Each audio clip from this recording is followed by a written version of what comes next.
El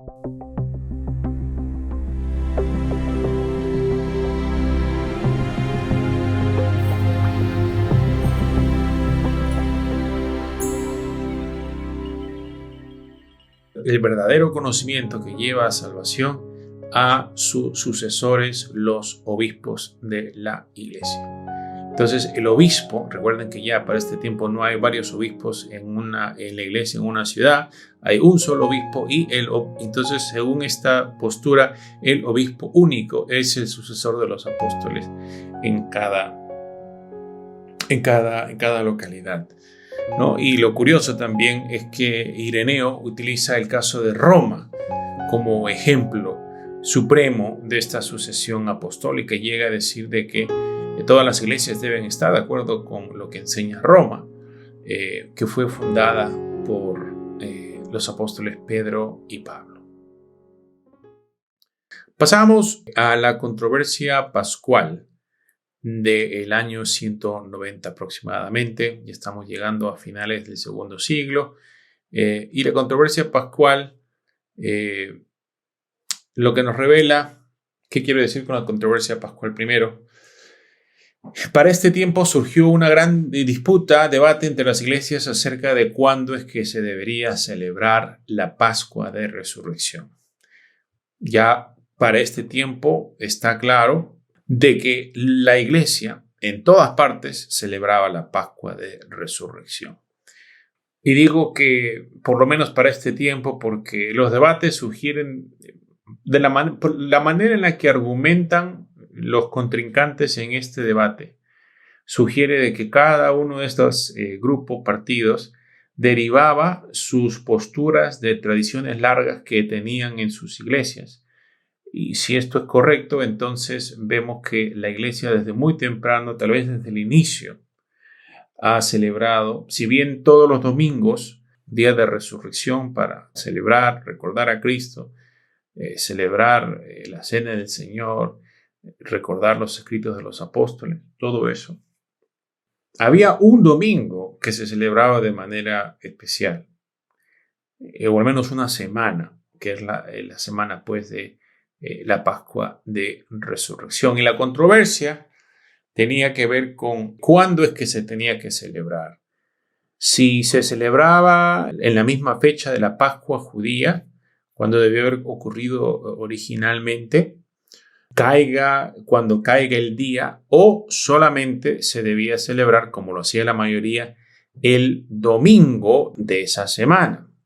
Ya tal vez el debate pueda parecer un poco insignificante para nosotros, pero nos hace ver de que las iglesias ya tenían unas tradiciones bastante fuertes, establecidas, que celebraban la Pascua, la Pascua ha sido la fiesta principal en el calendario litúrgico de la iglesia desde los primeros siglos.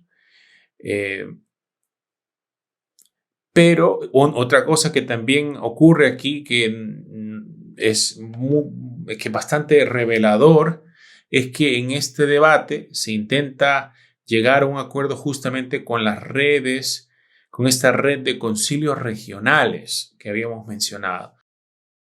Los obispos en una región se juntaban a deliberar, llegaban a un acuerdo, pero luego este acuerdo no se quedaba ahí, sino que este concilio regional compartía sus decisiones con obispos en diferentes regiones y normalmente se enviaban pues a las iglesias principales, a la iglesia, por ejemplo, de Roma, a la iglesia de Alejandría, a la iglesia de Antioquía, para corroborar, para consultar, para coordinar estos debates. Lo que está ocurriendo aquí es que realmente se está formando una red verdaderamente impresionante, con una jerarquía bastante marcada, bastante clara, pero también una manera de comunicación muy eficiente y coordinación. Pero a pesar de todos estos esfuerzos, como dije, la mayoría de estos concilios concuerda de que se debe celebrar en domingo, ya que el domingo es cuando la iglesia celebraba la resurrección. Pero hubo un grupo de obispos en lo que es Asia Menor, De vuelta, estamos hablando de la zona de Turquía, con la iglesia de Éfeso tomando un rol de liderazgo en este contexto. Ellos mantenían su práctica y a pesar de que el impulso era para que todas las iglesias celebren la fiesta de la misma manera, en la misma fecha, ellos estaban seguros de que estaban siendo fieles a sus tradiciones, a las tradiciones que habían recibido de los apóstoles. Ellos mantienen su postura, a pesar de que el resto de la iglesia muestra una preferencia diferente. Y lo que sorprende aquí es la postura tan autoritaria que toma el obispo de Roma, el obispo Víctor, quien amenaza a estas iglesias con excomulgarlas si es que no siguen la práctica del resto de la iglesia. Y realmente sobresale porque vemos aquí las raíces, las semillas de lo que se convertiría, podríamos decirlo, en el papado del presente. ¿No? Vemos aquí muy temprano, finales del siglo II, uno de los primeros obispos monárquicos de Roma, pero ya él pretende tomar un rol de juez sobre toda la iglesia. Pero lo interesante también ver es que esto no llega a concretarse, esta división, porque los otros obispos de otras regiones le escriben al obispo de Roma para exhortarle a que principalmente él busque la paz entre las iglesias y que se puedan mantener en comunión a pesar de celebrar la fiesta de la Pascua de manera diferente. Interesantemente, uno de los obispos que le escribe a Víctor es justamente Ireneo, y digo que esto es interesante porque dijimos de que Ireneo había escrito en su obra contra las herejías de que era necesario estar de acuerdo con Roma, pero vemos que esto, que tal vez algún defensor del papado hoy en día quiera mostrarlo como una evidencia que la iglesia antigua creía en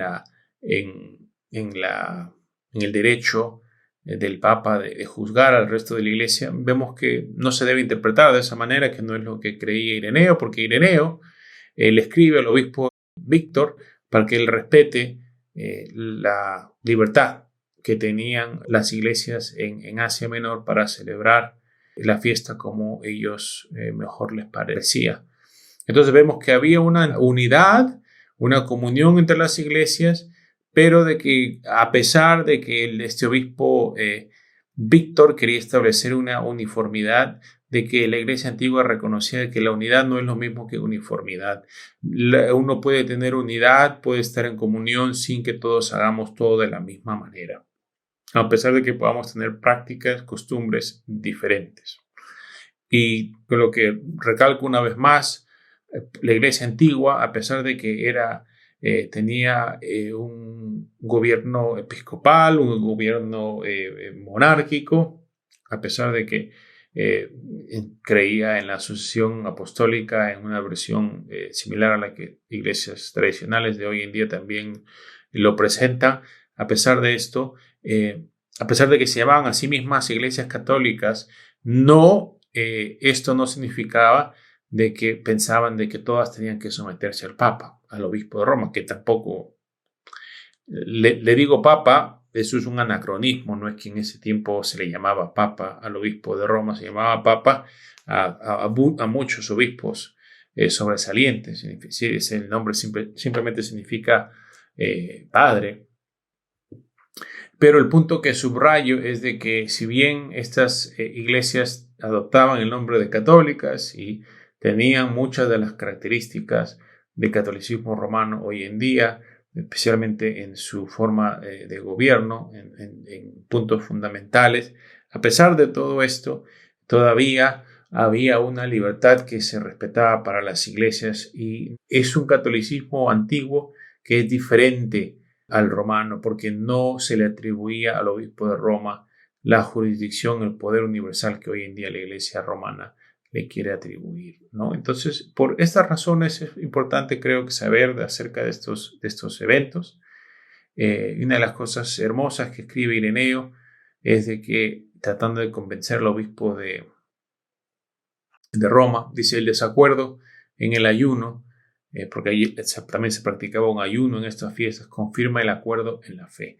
Eso quiere decir que si nos mantenemos nosotros en comunión, a pesar de no estar de acuerdo en todo, demostramos que estamos de acuerdo, que tenemos la misma fe fundamental, porque nos mantenemos unidos a pesar de no estar de acuerdo en estas cosas secundarias. Tenemos lo principal, lo fundamental, el Evangelio, que nos une. Hay una obra también, si quieren leer, se las recomiendo, acerca de la Pascua. Lo pueden ver en los apuntes. Pero vamos a seguir nosotros en nuestro repaso. Vamos a ver ahora el caso de Tertuliano. Ya se dan cuenta que esta lección se está extendiendo un poco más de la cuenta. Ya estamos llegando casi a la hora. Pero realmente tenemos que terminar este repaso acerca de la iglesia pre-constantiniana. Así que les pido paciencia. Pero bueno, siguiente evento, el Tertuliano, el ministerio de Tertuliano. Tertuliano escribe su primer tratado más o menos en el año 196. A él se le conoce como el padre de la teología latina porque es el primer teólogo, gran teólogo, el productor de muchas obras, como 31 tratados preservados en diferentes campos, como la apología, teología polémica, ética, práctica eclesial. Él es el primero que escribe todas estas cosas en latín.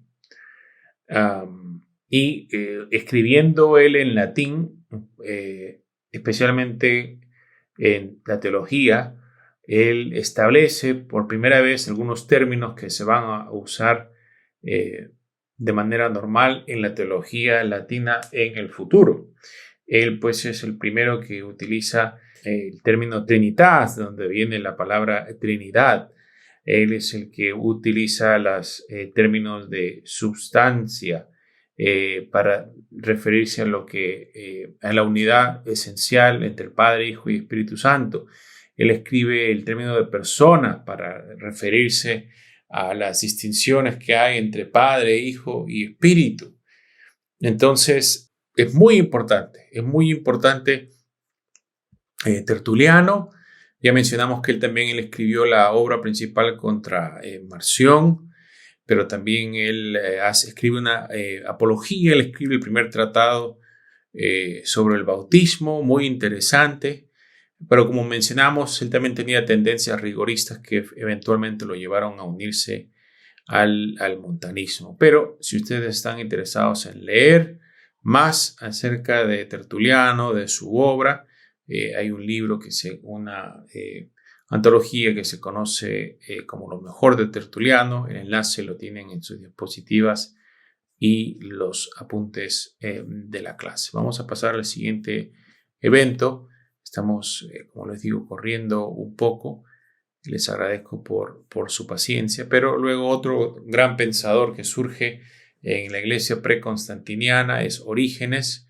Más o menos en el año 205, él asume la dirección de la escuela alejandrina, la escuela de catequesis, de instrucción, no catequística también se le llama.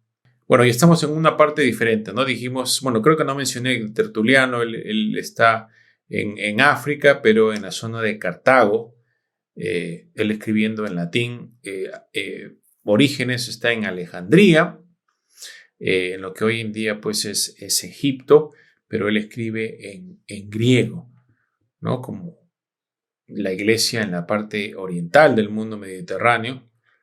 Pero como dije, él es el primer erudito bíblico y teológico. Él escribió cerca de 2000 obras entre comentarios bíblicos, homilías, apologías, tratados teológicos. La Exapla se conoce como la primera edición crítica de las Escrituras. Mencionamos hace un segundo de que el texto, la Escritura, la Biblia básicamente de la primera iglesia de los apóstoles, el Antiguo Testamento. Y lo que hace Orígenes es, como recordemos, de que el Antiguo Testamento está escrito originalmente en hebreo. Él escribe en griego. La iglesia pues principalmente se comunica en griego, al menos en esa parte del mundo, y entonces él produce este aparato crítico con 6 columnas, y por eso se llama hexapla, ¿no? La primera está el texto hebreo del Antiguo Testamento.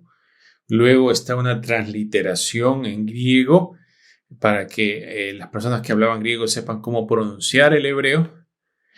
Pero además de eso, en las otras 4 restantes hay diferentes traducciones al griego de la escritura, incluyendo la Septuaginta. Entonces vemos esta tremenda obra. Creo que le tomó más de 20 años a Orígenes completarla, pero se convirtió en un recurso indispensable para la iglesia, para un conocimiento profundo de las Escrituras, concretamente pues del Antiguo Testamento. Orígenes dio señas de ser un genio desde pequeño, un intelecto muy, muy, muy precoz.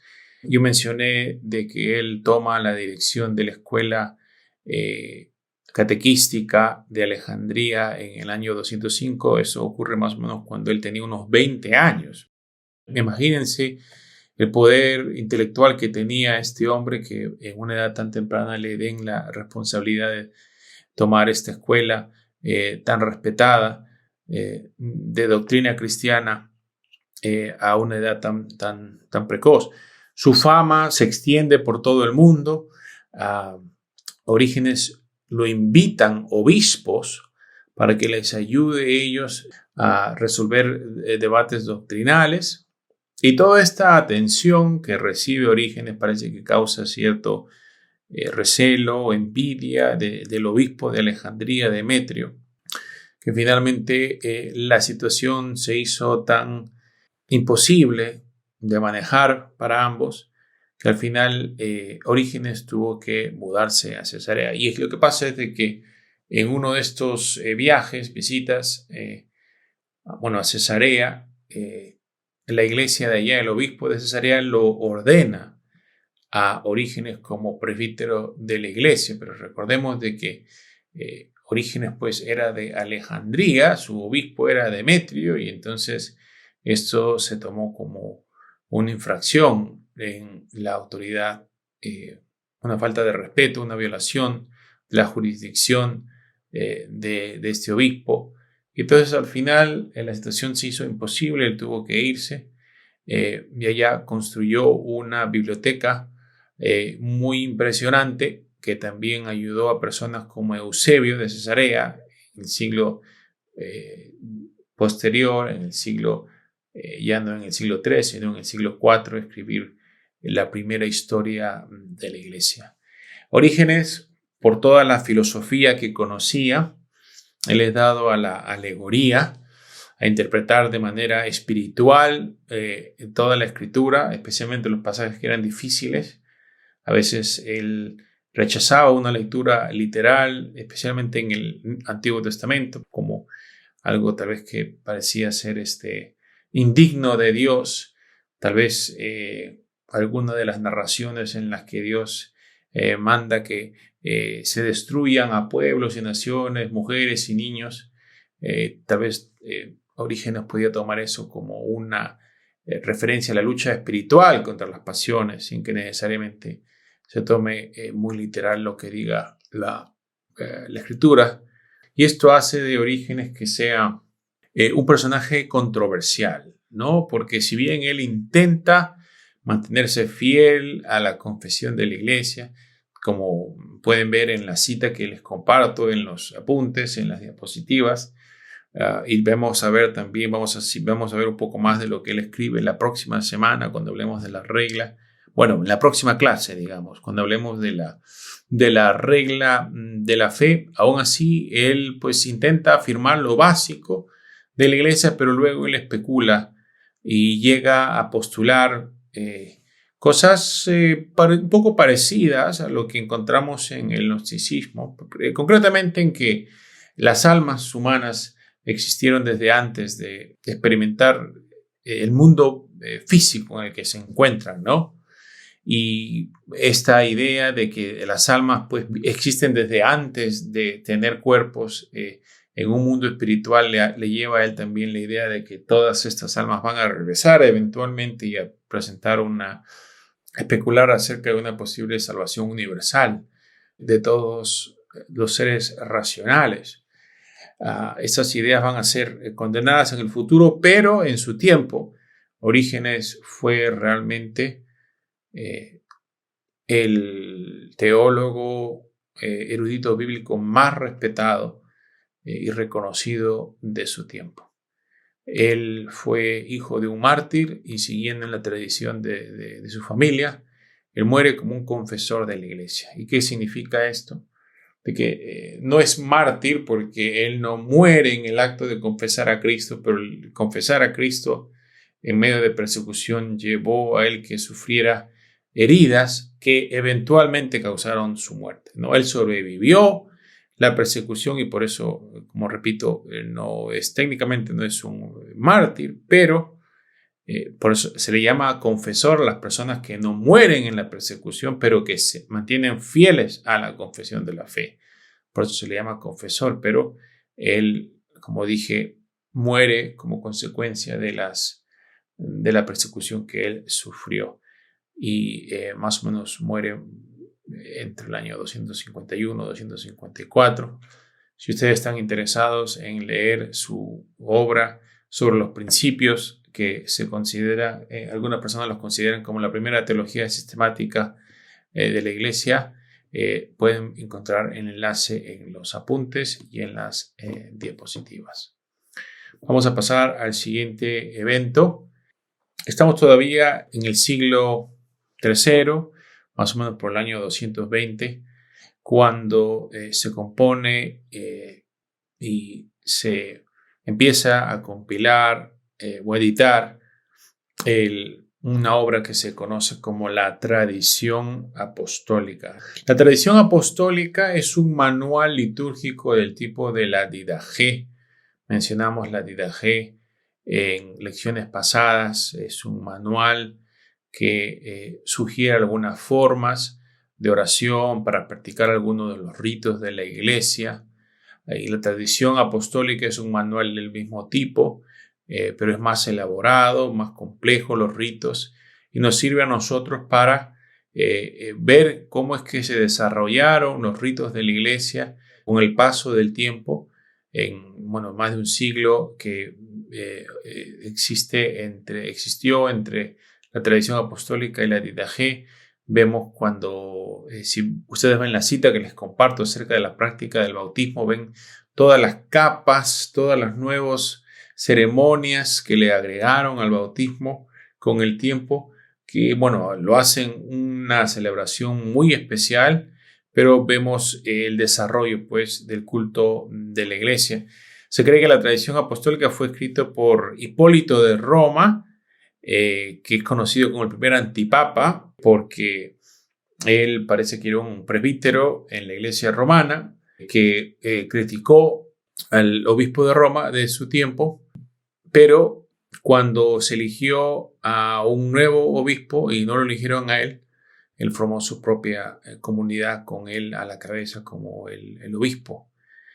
Pero finalmente se cree que se reconcilió a la iglesia después de haber sufrido él juntamente con el nuevo obispo.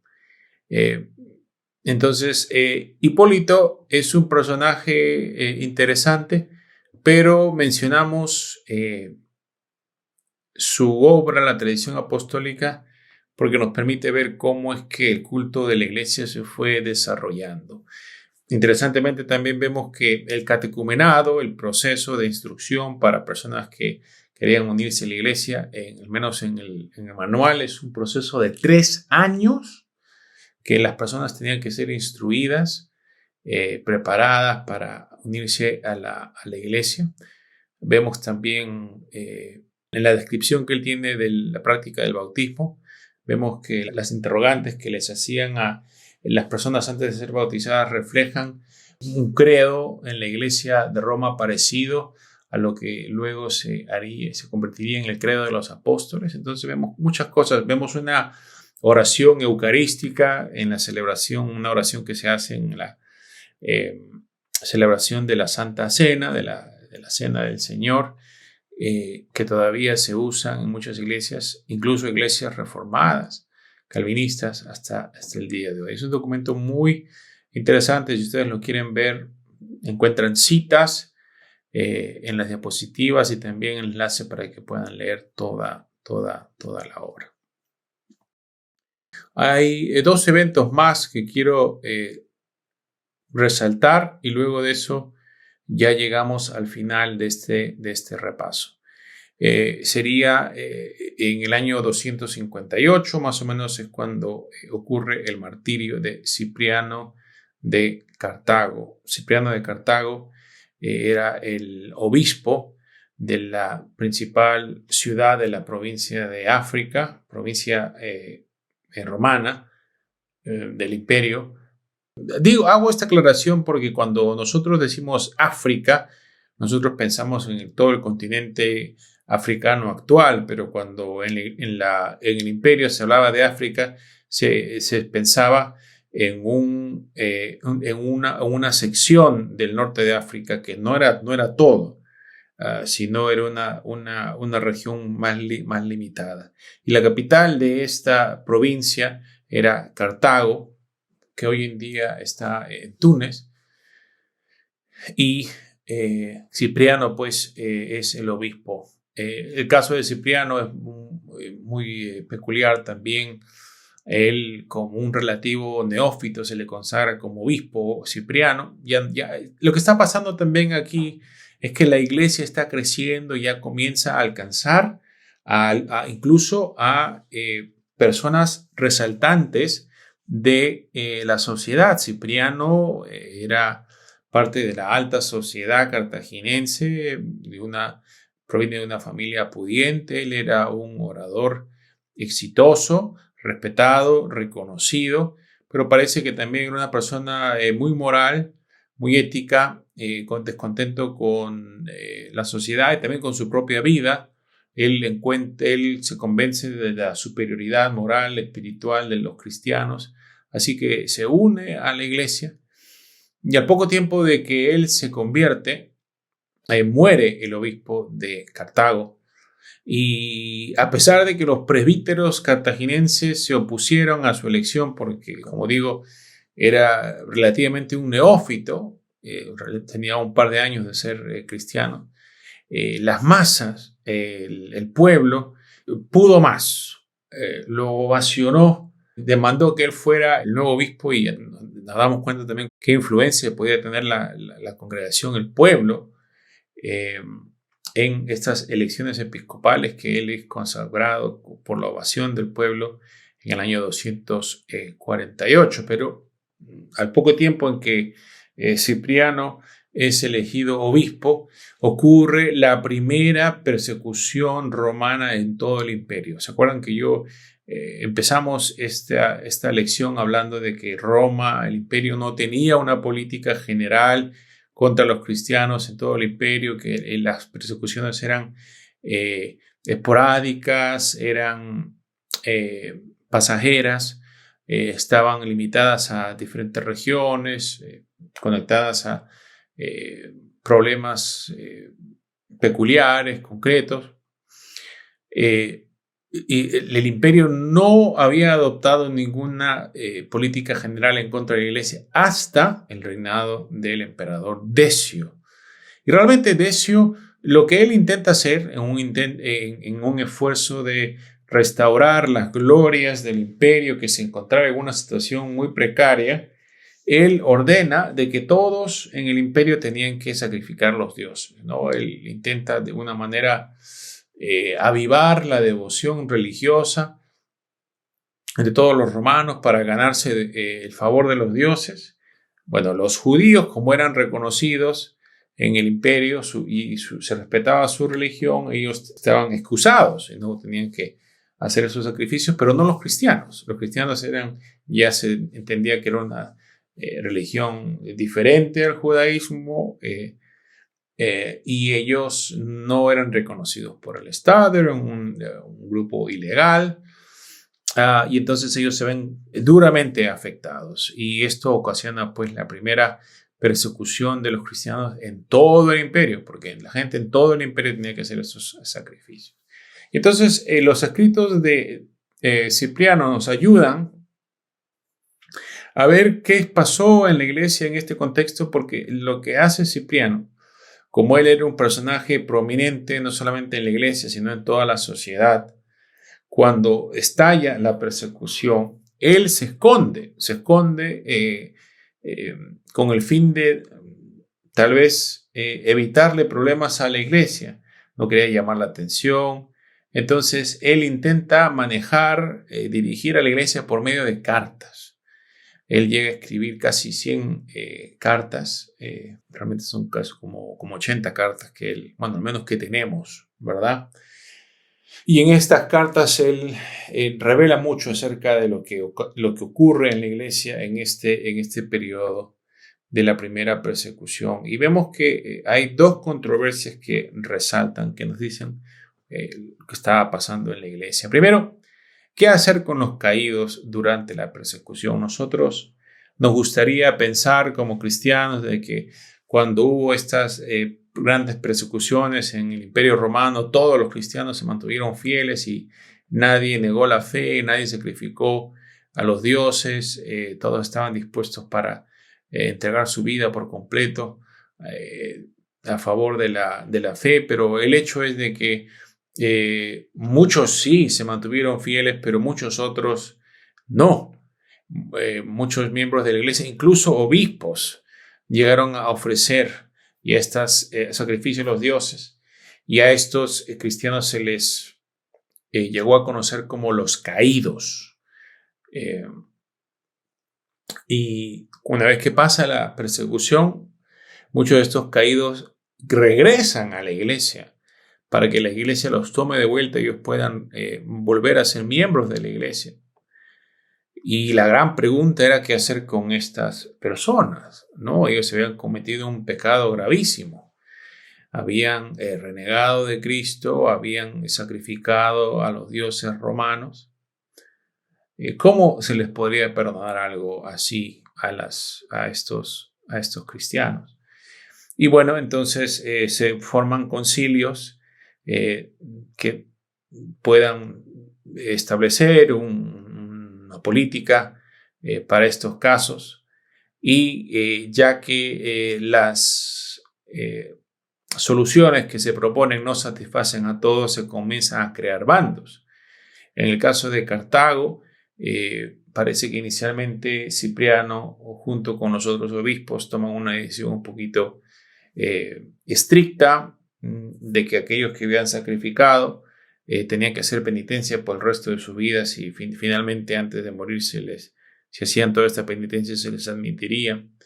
Un grupo de la iglesia pensó que esto era muy estricto y formaron su propia comunidad. Entonces se crean divisiones. En el caso de Roma, la iglesia romana enseña de que se les podía ofrecer reconciliación a los que hacían penitencia.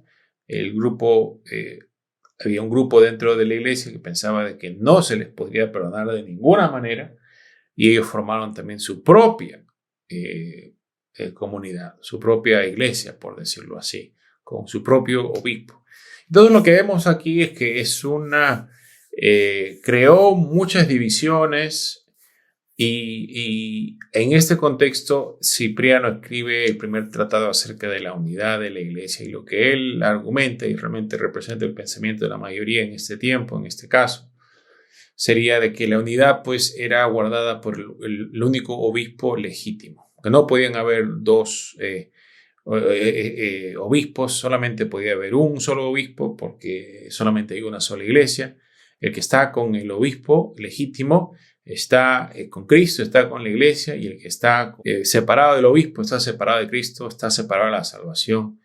y solamente hay salvación en esta Iglesia única de Cristo que se manifiesta en la comunión de los obispos católicos, ¿no? La segunda controversia que surge en este contexto también es qué hacer con el bautismo cismático. Y lo que pasa es de que estas comunidades que se dividieron, que se separaron, comenzaron pues a hacer todo lo que la iglesia hace, comenzaron a celebrar los sacramentos, pero inevitablemente pues algunas de estas personas que recibieron, que fueron bautizadas en estas nuevas comunidades, se convencen de que la iglesia verdadera es la iglesia católica y entonces intentan regresar a la iglesia para que sean admitidos como miembros.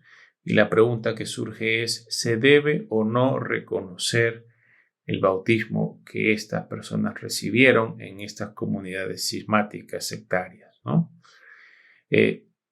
Cipriano toma una línea muy, muy clara desde el comienzo.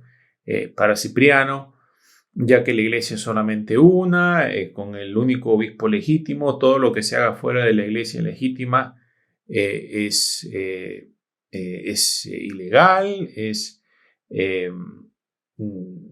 ilegítimo, y ese bautismo no era un bautismo verdadero, ¿no? Entonces, por eso esta gente nunca fue bautizada realmente y necesitan recibir el bautismo de la iglesia o de la única iglesia. Interesantemente, en Roma toman una posición diferente. Ellos creen de que no se debe repetir el bautismo, aun si es dado por un grupo cismático, hasta por herejes. Si el bautismo se recibe en el nombre del Padre, el Hijo y el Espíritu Santo, entonces es válido y no se debe repetir. Y lo que ocurre aquí es de que Cipriano y todos los obispos, amigos suyos, colegas, mejor dicho, no amigos, colegas, en el norte de África, en la provincia africana, de manera similar como hicieron los obispos asiáticos durante la controversia pascual, ellos no cambian de parecer, a pesar de que el obispo de Roma los amenaza con excomulgarlos si no siguen la práctica romana. Cipriano y sus obispos africanos dicen, no, nosotros creemos de que la práctica correcta, la práctica bíblica, es el único bautismo de la única iglesia. Y entonces hay una separación aquí entre Cartago y Roma que al final se va a reparar cuando mueren el obispo Esteban de Roma y Cipriano. Pero menciono esto porque una vez más vemos de que el catolicismo primitivo no es lo mismo que el catolicismo romano, que todas estas iglesias antiguas podían estar en comunión, podían llamarse católicos, podían tener sus obispos, pero que ellas, como el caso de Cipriano, como el caso de los cristianos asiáticos en la Pascua, en la controversia pascual demuestra, ninguno de estas personas creía que, a pesar de que algunos obispos en Roma habrán pensado de que ellos podían indicar qué hacer al resto de la iglesia, el resto de la iglesia no estaba de acuerdo con eso, se resistía. Y no hay pues una jurisdicción universal del obispo de Roma, a pesar de que algunos obispos de Roma intentaron establecerla. En este momento, en este punto de la historia, encuentran un rechazo a estas iniciativas no llega a más. Así que vemos pues cómo estas iglesias intentan mantener la unidad, pero respetando la diversidad que hay en todo el cristianismo y reconocer de que la unidad no es lo mismo que uniformidad. Otra cosa que también que vemos en estas prácticas es el surgimiento de los metropolitanos. Cipriano argumenta de que todos los obispos tienen la misma autoridad, pero en la práctica, si bien esa puede haber sido la teoría de algunos, en la práctica habían ciertos obispos que ejercían una mayor influencia y mayor autoridad que que otros. Y estos eran los obispos de las ciudades principales, ciudades como Cartago, ciudades como Roma, mencionamos Alejandría, Antioquía. Y entonces vemos que en estos concilios regionales van a haber unos obispos que van a sobresalir y tener mayor influencia. Y a su tiempo se les va a otorgar el nombre de obispos metropolitanos. Todo eso está en el futuro, pero vemos que esto está surgiendo ya. Eso nos hace ver que cada vez más también la iglesia se hace más compleja. Mencionamos el culto, sus ritos. Ahora también vemos que también en su estructura gubernamental cada vez se está haciendo más compleja. Y vemos cómo esas cosas se están desarrollando incluso antes de que el cristianismo se legalice. Vamos a pasar ya al último evento que vamos a ver en este repaso. Con esto vamos a terminar, que es el inicio de la gran persecución organizada por el emperador Diocleciano. Diocleciano realmente sobresale como emperador por sus habilidades administrativas. Él dividió al Imperio Romano en 4 regiones.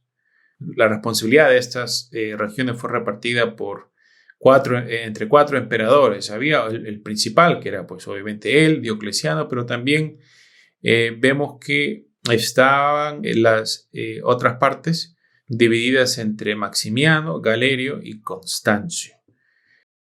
Ustedes pueden ver el mapa en las diapositivas para que vean cómo es que estaba repartido el territorio romano entre estos 4 gobernantes. Por eso se le llamaba la tetrarquía, tetra de 4, la tetrarquía. Y acá ven, ese punto es importante porque vemos también el nombre de Constancio, que es el padre de Constantino. Constantino todavía no figura mucho aquí en este punto, pero vemos de que ya pronto va a surgir su figura. Pero antes de que él surja y las consecuencias profundas que tendrá, la iglesia va a pasar por esta gran persecución organizada por Diocleciano.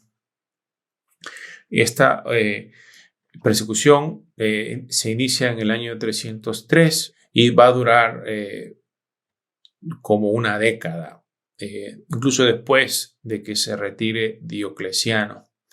Mencionamos que en el caso de Decio, él lo que estaba intentando hacer principalmente, el emperador Decio, era promover la religiosidad entre los paganos en el imperio. En el caso de Diocleciano, ya la iglesia había crecido tanto que el imperio ya la ve como una amenaza.